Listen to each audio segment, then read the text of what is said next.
할렐루야. 오늘 토요 아침 기도의 본문 말씀은 시편 49편에 나오는 이야기입니다. 고라 자손의 시라고 되어져 있는데 보통 시편은 다윗의 시편 같은 경우는 어떤 사건이 배경이 되어서 그 배경으로 일어나는 그런 교훈들, 이런 내용들을 이제 시편으로 옮겨놓고 있는데, 오늘 이 시편은 지혜서라고 해서 어떤 배경이 있는 것이 아니고, 보편적인 진리를 그냥 선포하는 그런 시편이라고 할 수가 있습니다. 그래서 일절에도 보니까, 무백성들아, 이를 들으라. 세상의 거민들아, 모두 귀를 기울이라. 귀천 빈부를 막론하고 다 들으라. 이 메시지는 귀천 빈부 또 세상의 모든 국민들에게 들려주는 삶의 보편적인 진리다. 이런 말씀을 하고 있죠.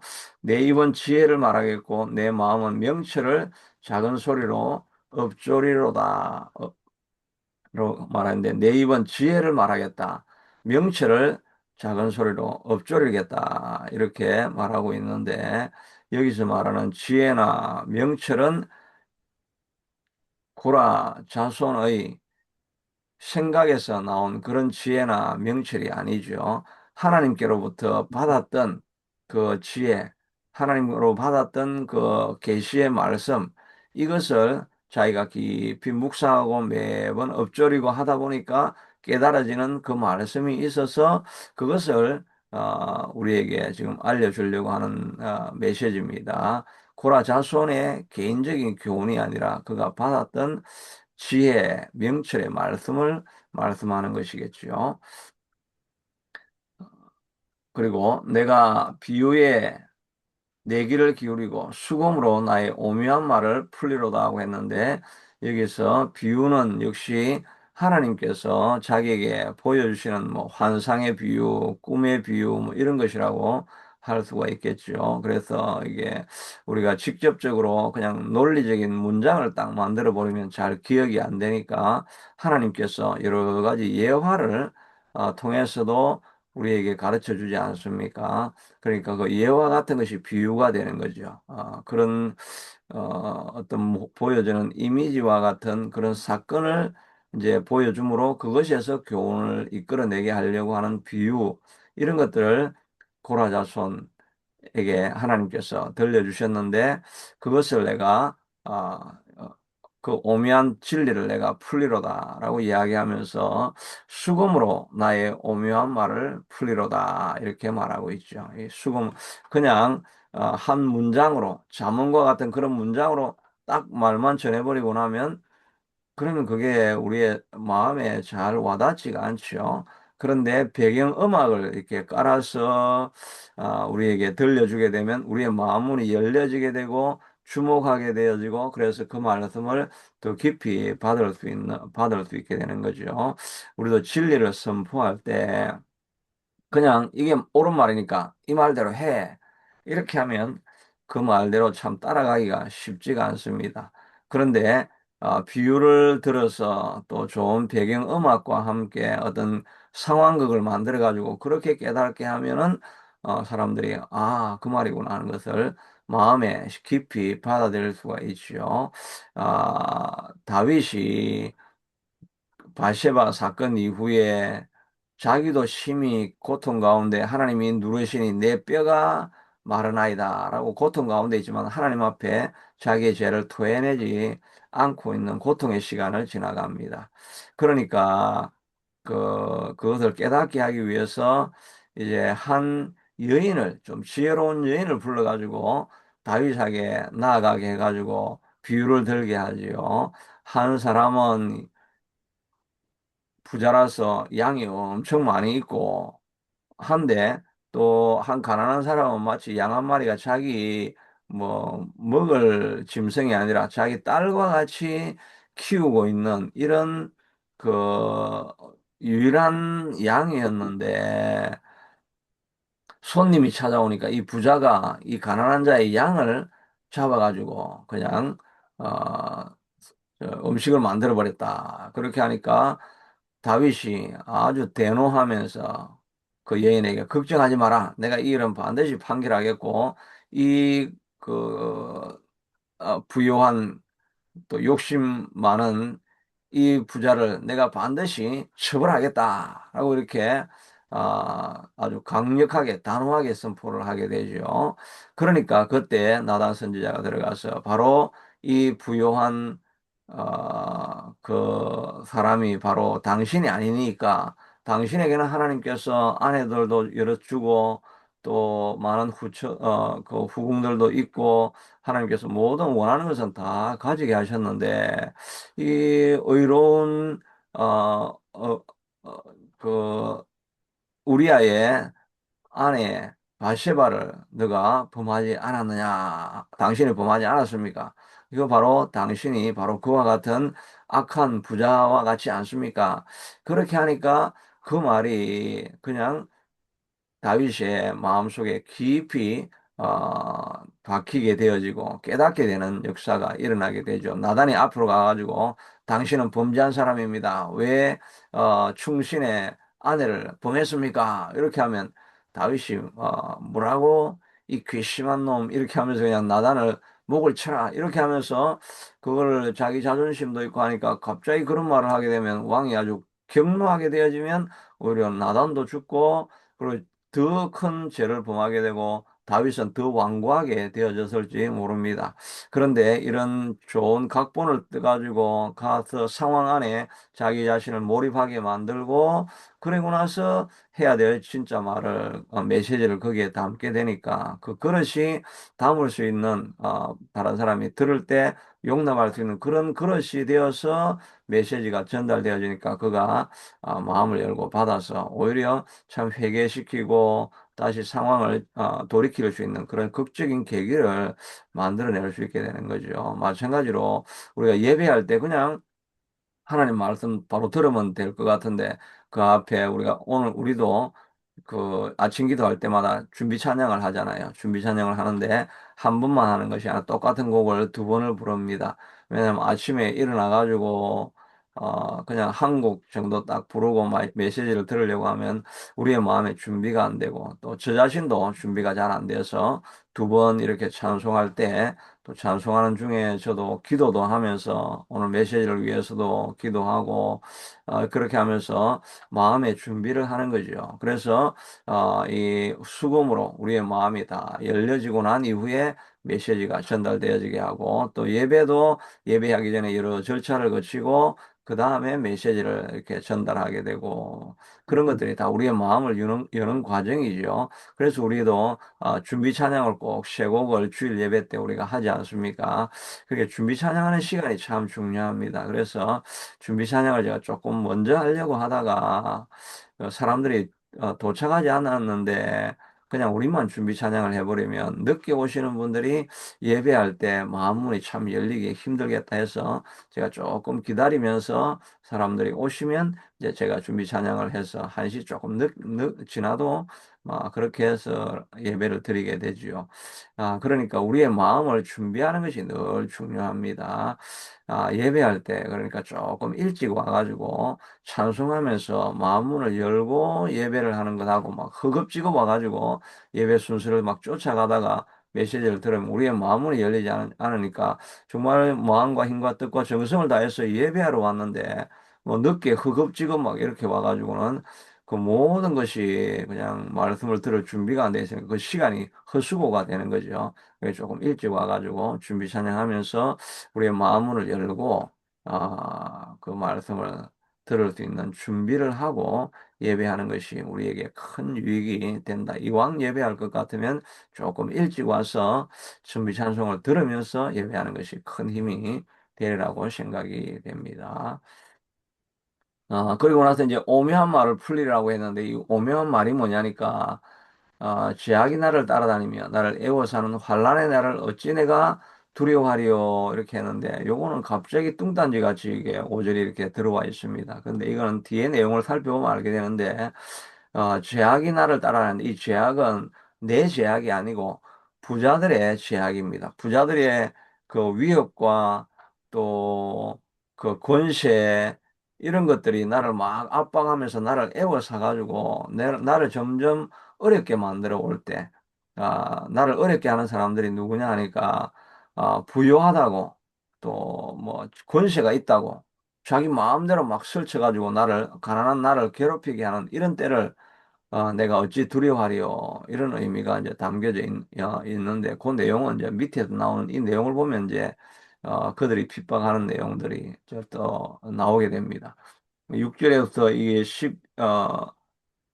8절, 6절에서 8절, 13절까지가 한 덩어리의 말씀인데, 다 내용이 뭐냐니까, 부유하다고 자기가 영원할 것 같이 자기 재물 때문에 자랑하고 영원히 그걸 가져갈 것인 것처럼 그 재물에 마음을 두고 있는 그런 사람들의 어리석음에 대해서 말하고 있는 것입니다. 그가 영원히 살아서 6절에 보니까 자기의 재물을 의지하고 부유함을 자랑하는 자는 아무도 자기 형제를 구원하지 못하며 그를 위한 속전을 하나님께 바치지도 못할 것은 그들의 생명을 속량하는 것이 엄청나서 영원히 마련하지 못할 것이니라. 부자들이 뭐 돈이 많고 뭐 권세가 있고 이렇다고 해서 막 자랑을 하지만 사실은 그 많은 돈 하나로도 다른 생명 하나를 살려내지 못한다는 것입니다. 쉽게 말하면 엄청나게 돈이 많은 그 사람도 자기 아들이 병들어서 죽고 있다. 이렇게 하면 그 돈으로 아무리 돈을 많이 의사에게 줘도 못 고칠 병은 못 고치지 않습니까? 그래서 돈이 할 수 있는 일이 한계가 있는데 그거를 깨닫지 못하는 것입니다. 다른 사람을 속전해서 그 사람의 생명을 지옥에서 영생으로 옮길 수 있는 이런 일을 위해서는 아무리 돈이 많아도 그 돈으로는 아무것도 할 수 없다는 것을 보게 되는 것입니다. 어제 뉴스 가운데 보니까 세기의 이혼 사건이 있었죠. 그 한화 사장입니까? 그분하고 또 뭐 나비 관장 한 그 부부가 이혼을 해가지고 처음에는 위자료가 3천억 정도 됐다가 두 번째 그 재판에서는 1억 3천인가 이것으로 배상을 하라고 했다가 이제 어제 다시 마지막 판결에는 보니까 9천억 정도 이걸 물려주라고 이렇게 그것도 현금으로 주라고 이렇게 이제 하게 되어졌고 이걸 또 항소를 할 수 있다고 이렇게 뭐 할 건지 말 건지 살펴보겠다고 하니까 항소도 할 수 있는 게 되니까 이게 세 번 했으면 끝일 것 같은데 다시도 하려고 하면 할 수 있다. 뭐 그렇게 뉴스에 나온 것 같습니다. 여하튼 그 9천억을 가지고 있으면 뭐 엄청난 돈이죠. 뭐 1조에 가까운 돈 아닙니까? 개인이 1조를 현금으로 그걸 어떻게 이제 갖다 줄 건지는 모르겠지만 그렇게 돈이 많아도 이혼은 막지를 못하지 않지 않습니까? 돈이 할 수 있는 게 한계가 있다 하는 것입니다. 죽음도 마찬가지고 돈으로 할 수 있는 한계가 있는데 그걸 사람들이 깨닫지 못한다는 것을 말하고 있습니다. 그가 영원히 살아서 죽음을 보지 않을 것인가? 그러나 그는 지혜 있는 자도 죽고 어리석고 무지한 자도 함께 망하며 그들의 재물을 남에게 넘겨주고 떠나는 것을 보게 되리로다. 영원히 죽지 않겠습니까? 죽는다는 것입니다. 죽으니까 재물을 남에게 다 주고 아들에게 주고 다른 사람들에게 주고 그냥 떠나갈 것뿐입니다. 우리는 빈손으로 왔다가 빈손으로 가는 것밖에 없는데 그러니까 재물이 많고 권세가 대단하다고 해도 그냥 죽을 때는 아무것도 가지고 가지 못하는 것을 반복적으로 말하고 있습니다. 그러나 그들의 속생각은 그들의 집은 영원히 있고 그들의 거처는 대대에 이르리라. 그들의 토지 이름을 자기 이름으로 명명해가지고 붙여놓습니다. 그냥 자기 이름을 영원히 남기려고 이거는 뭐 누구의 집이다 해놔도 죽고 나면 마지막에는 심판이 있으리니 그가 음부에 떨어지든지 아니면 천국에 가든지 그 두 가지 영원히 살 것에 비하면 이 땅에서 우리가 뭐 80평생, 90평생 이렇게 떵떵거리고 사는 이것이 영혼의 관점에서 보면 별 소용이 없고 아무런 뭐 그냥 먼지 같은 그런 역할밖에 못하는 그런 과정인데 우리가 자기 재물에 마음을 두고 나는 영원히 잘 살 것이라고 하면서 이 땅에서 영원을 준비하지 않고 살아가는 사람들의 안타까움을 이야기하는 거죠. 그래서 사람은 존귀하나 장구하지 못하며 멸망하는 짐승 같도다. 사람은 자기를 존귀하게 만들어 보려고 이렇게 많이 해서 재물도 모으고 권세도 모으고 하지만 그러나 그것은 영원하지 못하다. 장구하지 못하고 뭐 멸망하는 짐승처럼 짐승이 죽는 것처럼 사람도 마침내는 다 죽게 되는 것입니다.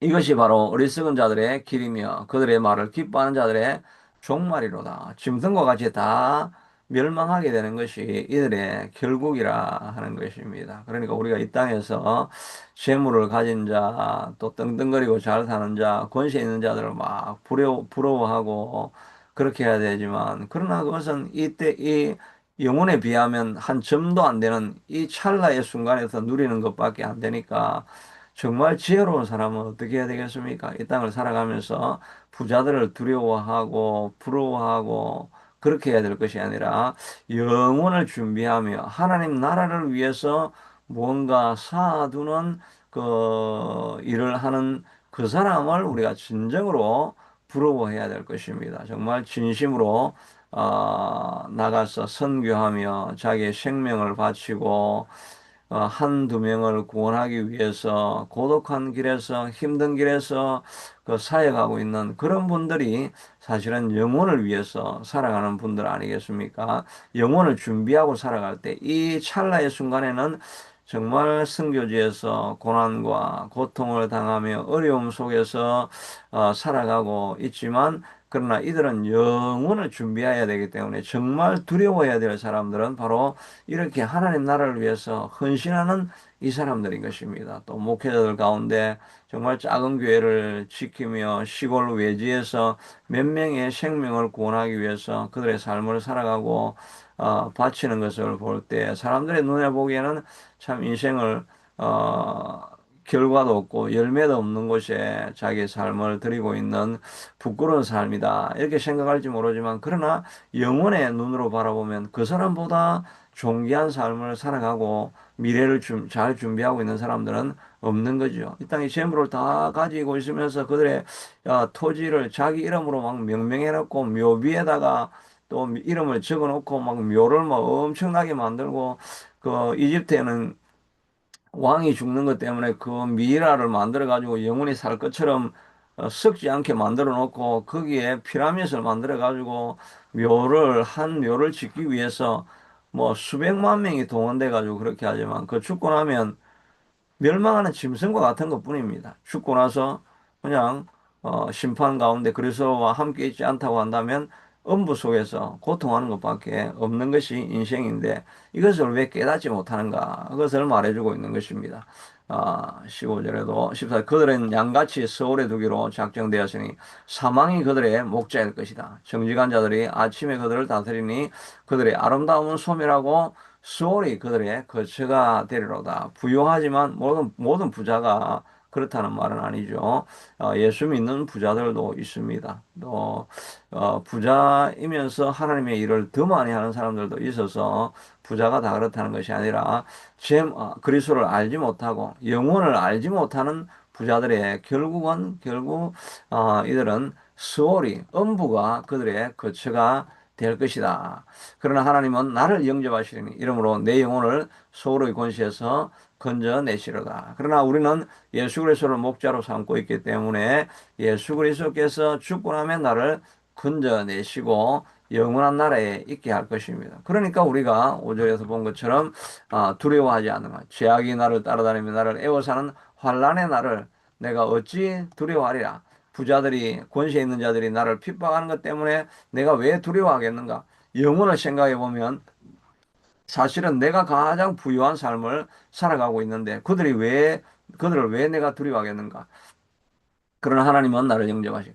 사람이 치부하여 그의 집에 영광을 더할 때에 너는 두려워하지 말지어다. 그 재물을 보고 부러워하거나 그 권세를 보고 거기에 부러워해서 나도 어떻게 하면 저렇게 될 수 있을까 하면서 어, 우리가 그 두려워한다는 말이 나는 너무나 보잘것없는 인생이구나. 나는 이루어낸 게 무엇인가. 이렇게 자기를 보면서 낙심하지 말라는 것입니다. 우리는 영혼을 위해서 준비하며 살아가며 영혼을 가지고 있다고 한다면 우리가 가장 부자인 것입니다. 그런데 우리가 예수님을 믿으면서도 예수님을 우리가 정말 두려워해야 될 것은 예수님을 알고 예수님을 믿으면서도 이 땅을 살아가면서 세상 사람들을 부러워하고 그들을 두려워하고 내가 더 갖지 못한 것 때문에 두려워하고 불안하고 이렇게 예수 믿는 사람들이 그렇게 살아가는 것보다 어리석은 삶이 없다는 것입니다.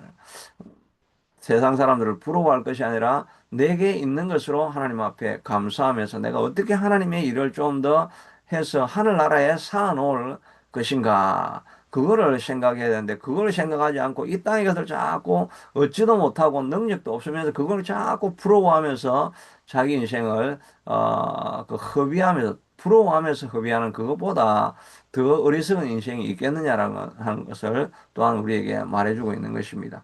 그가 죽음에 가져가는 것이 없고 영광이 그를 따라 내려가지 못합니다. 그가 비록 생시에 자기를 축하하며 스스로 좋게 함으로 사람들에게 칭찬을 받을지라도 그들의 역대 조상들에게 돌아가니 영원히 빛을 보지 못하리로다. 존귀하나 깨닫지 못하는 사람들. 자기가 부유하게 하나님께서 허락해 줬는데 이것을 깨닫지 못하는 자는 멸망하는 짐승과 같을 것이다 라고 말하고 있습니다. 그러니까 우리가 이 땅을 살아가면서 부러워해야 될 것은 정말 영원을 위해서 준비하며 이 땅 주어진 삶에서 하나님 나라를 위해서 또 하나님께서 자기에게 명령하신 그 사명을 가지고 살아가는 그 사람들을 우리가 정말 부러워해야지. 재물이 많아가지고 떵떵거리면서 이 세상을 호의호식하는 그 사람들을 우리가 부러워하면서 나는 저렇게 안 되는가 하면서 나는 또 그렇게 되지 못한 자기를 늘 자조하는 마음으로 그냥 자기를 수치스럽게 여기고 부끄러워하면서 그렇게 살아가는 인생보다 삶을 더 낭비하는 사람들이 없는 거죠. 그러니까 우리에게 주어진 작은 생명 하나를 온 힘과 마음을 다해서 돌보는 것보다 더 우리가 귀중한 일을, 큰 일을 하는 사람들은 없는 것입니다. 그러므로 또 우리도 이 새찬빛교회에 나와서 예배할 때 적은 소수가 예배하고 있지만 그러나 우리가 하나님 나라를 위해서 예배하고 있는 것 또 이 적은 교회라도 세워서 하나님 나라를 세워가려고 하는 이런 노력하는 이런 사람들보다 더 존귀하고 귀한 사람이 없다. 또 주님 나라를 위해서 정말 헌신하는 그런 사람들을 부러워하고 나는 어떻게 더 많이 하나님 앞에 헌신하며 살지 못할까 하는 것을 우리가 생각하면서 기도하며 주님 나라를 준비하는 우리가 될 수 있게 되기를 축복합니다. 하나님 그렇습니다. 이 땅에 부를 가지고 명예를 가지고 권세를 가지고 살아가는 그 사람들도 그저 죽으면 다 소홀해 가거나 예수 믿으면 천국 가고 되는 이런 영혼을 비유하면 아무것도 아닌 인생을 살아가고 있는데 우리가 이 땅을 바라보면서 그것들을 부러워하고 그렇지 못한 자기를 자조하면서 인생을 낭비할 것이 아니라 주어진 시간에 가장 고귀한